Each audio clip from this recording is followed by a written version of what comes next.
Yo, what's good everybody? You got Sketch here and welcome back to the channel. And on today's show we're taking a look at the remaster for Quake, developed by id Software and published by GT Interactive in 1996, with its re-release being published by Bethesda in 2021. It's interesting to see the license getting some new life breathed into it after all this time, and the furious breakneck pacing of the original is fully intact with all the original missions, as well as the 2 expansion episodes featured in the PC version from 1996. This remaster also includes the Nintendo 64 port, along with 2 episodes created by Machine Games, being Dimensions of the Past and Dimensions of the Machine. Night Dive Studios did the remaster scene here, and it's quite the package for OG FPS games. Let's chamber up the double barrel shotgun and check out the story. As you jump through the slipgate, you only have one mission: to stop the nemesis codenamed Quake from sending Death Squad hordes through the portals into the human realm. Playing as Ranger, you'll blast through 38 levels of absolute mayhem as you collect the 4 runes from various dimensions and thwart the enemy efforts by halting their Earth invasion. The original campaign contains 4 episodes, and the expansions only further progress on the lore of the series debut of id Software's first fully 3D first-person shooter, with several dozen more stages. Gameplay-wise, you've got a first-person shooter that, in the same vein of its predecessor Doom, wastes no time before throwing you into the thick of it with bloodthirsty ops ready to make you brown bread. The game in theory is quite simple. Get to the exit alive and murk anything you can along the way, while at times completing a couple of objectives to move forward. Each stage offers various upgrades and items to aid you on the journey, some a bit earlier if you seek them out in the game's various secret rooms scattered among the levels. Much like id's previous title Doom, this is an elevated version of similar style gameplay, now in the fully 3D realm, debuting the Quake engine, which by comparison had quite a few gameplay and visual tricks in its arsenal. Gameplay is fast and relentless as you go through each stage, either as quickly or as methodically as you'd like, and it's a blast the whole way through. You'll get small bits of exposition as you progress, and everything gets tied off at the end of each episode, narrative-wise. Above all else, gameplay is a lot of fun as well as very challenging. Your arsenal consists of shotguns, nail guns, grenade and rocket launchers, and the mighty Thunderbolt, which fires a stream of electric fury. The enemies have you matched as far as weaponry, and they can come at you from every point of the screen, so combat is going to keep you on your toes. For as much damage as you can dish out, you can get smoked equally as quick, especially when an enemy's toss a well-placed grenade at your feet. To counter, you got a few upgrades available, like the armor, quad damage, the pentagram of protection, which makes you temporarily invincible,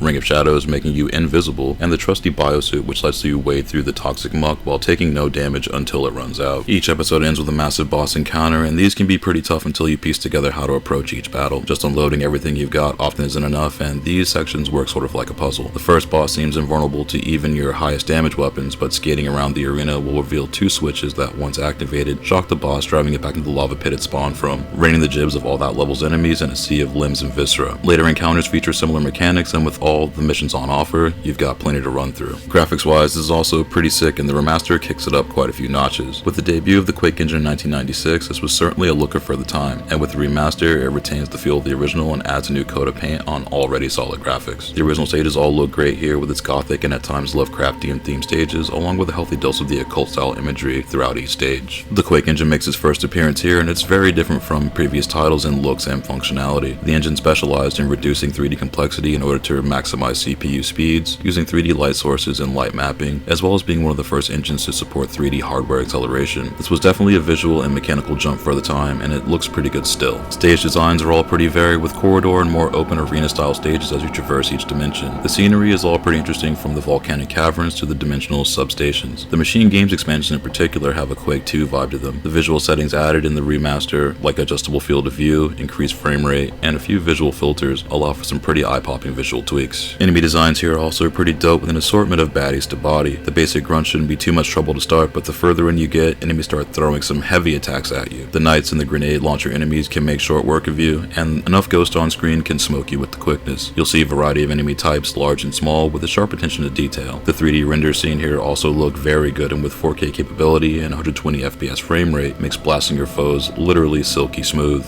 Weapon and damage animations look sick here, and each gun does a pretty good amount of damage across the board, even with your base weaponry. When all else fails, there's always the axe. Explosions from grenades and rockets also got a lot of visual flair. This is one of the first games I remember seeing rocket jumping, and it looks about how you'd think. Jimming your ops with your heaviest weapons never really loses its appeal here, and overall takes you back to 1996 and one of the most definitive versions of the game to date. Sound-wise, Quake does a few things differently than id's past titles, and brings on Trent Reznor of 9 Inch Nails to score the game and provide some of the sound architecture. It's a slight departure from the raucous tune to Doom and the music of Wolfenstein 3D, and goes with a more ambient, atmospheric approach. The music that is there is brooding and melancholy, and the sense of dread is in every chord. id Software even went as far as to add the Nine Inch Nails logo to all the nail ammo pickups, as well as add nail guns as 2 of the selectable weapons. There's also no spoken dialogue through the whole of Quake, but there is a fair amount of Foley art with all the sound effects you hear during play. The grunts of the minions, as several dozen clips of nails and shotgun shells pierce through your ops, does have quite the bass-laden feel to them. The sounds of grenade canisters hitting the ground before detonating has a distinct sound that will sear into memory, and the sounds of your character jumping and taking damage are all easily recognizable sounds from the first time they're heard. The atmosphere of this game rolls with audibly as one of desolation and carnage as you go through each stage, with muted background audio and the sounds of sheer mayhem unfolding in front of you as you smoke your ops like a pack of Newports. The audio game is killer here and definitely retains the impact it had in its debut nearly 30 years later. In closing, Quake's Remaster is an awesome addition to any FPS fan's collection. It's bursting at the seams with content, and with its new coat of paint and additional episodes, it's a solid deal. This is probably one of the better uses I've seen Bethesda implement since they acquired id Software's classic IPs, and luckily they didn't butcher it. For the amount of additions and polish seen here, it's honestly a sure pickup for most fans. Quake Remaster gets a 9 out of 10 and comes highly recommended to FPS fans as well as adventure game fans, since this checks off both boxes. It's got more than enough levels to keep you busy for a while, and with every expansion and the N64 version thrown in, you've got Quake for days. A Horde mode was recently introduced via the Honey mod, so there's potential to see other mods possibly here in the future, which would be very cool. Quake Remastered is available on PC, Nintendo Switch, PS4 and 5, and the Xbox One and Series X. If you still have your original PC version, this update is also free, which is even more incentive to pick this up. And I thank you again for checking out this video. If you find these videos helpful, that's awesome. I'm glad you can use it as a resource. Check back often. We'll have more reviews and commentaries coming up in the near future. But until then, take it easy and stay safe out there.